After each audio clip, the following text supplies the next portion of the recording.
Imam Tahawi, Allah më shiroft, në vazhdim të vargjeve të akides të tij, duke folur rreth cilësive të Zotit ton, Allahut madhëruar, thot ndër të tjera, thot raziqun bila mu'na. Ai është furnizuesi pa mundime dhe pa vështirësi, pra që e kryen këtë veprim pa mundim dhe pa vështirësi.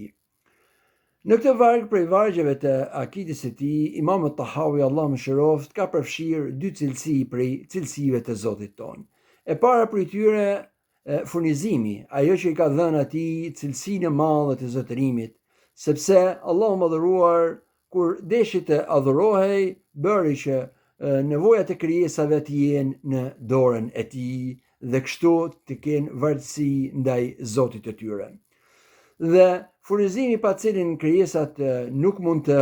vazhdojnë jetën e tyre, pra është në dorën e Zotit ton, dhe këtë gjë e kujton Allahu madhëruar shpesh herë në Kur'an, dhe po ashtu vjen edhe në hadith të profetit sallallahu alaihi wasallam, thot Allahu madhëruar, thot wa ma min dabbatin fil ardi illa ala Allahi rizquha. Nuk ka ndonjë gjë që lëviz mbi tokë vetëse tek Allahu është risku i saj dhe furnizimi i saj. Pra, në dorën e Zotit ton janë nevojat tona dhe e para prej tyre risku për cilin pra varet jeta jon apo është jetike dhe bazike për ne.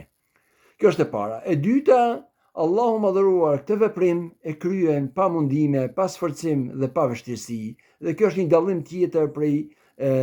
dallimeve mes krijuesit dhe krijesave, sepse çdo kush në këtë botë për të arritur të risku duhet përpiqet, mundohet dhe duhet ta kërkojë atë, dhe pasi që ja kërkon atë, pastaj që t'ja jap tjetrit, kjo mund t'ja paksojë atë që ka, ndërsa Allahu madhëruar është furnizues pa mundime dhe sforcime, dhe gjithashtu furnizimi i tij që i bën krijesave nuk ja pakson depot e mirësive që ka, pra depot e qijeve dhe të tokës. Kështu thoshte profeti sallallahu alaihi wasallam në përshkrimet e tij që i bën të Allahut madhëruar, Zotit të botrave, kur thoshte, ka thënë Allahu madhëruar, o robët e mi, sikur i pari për jush apo i fundit për jush,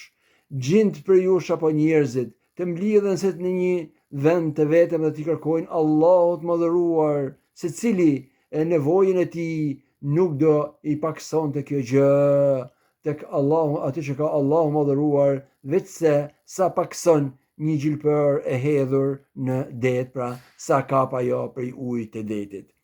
Apo siç thoshte profeti sallallahu alaihi wasallam, yadullahi mal'a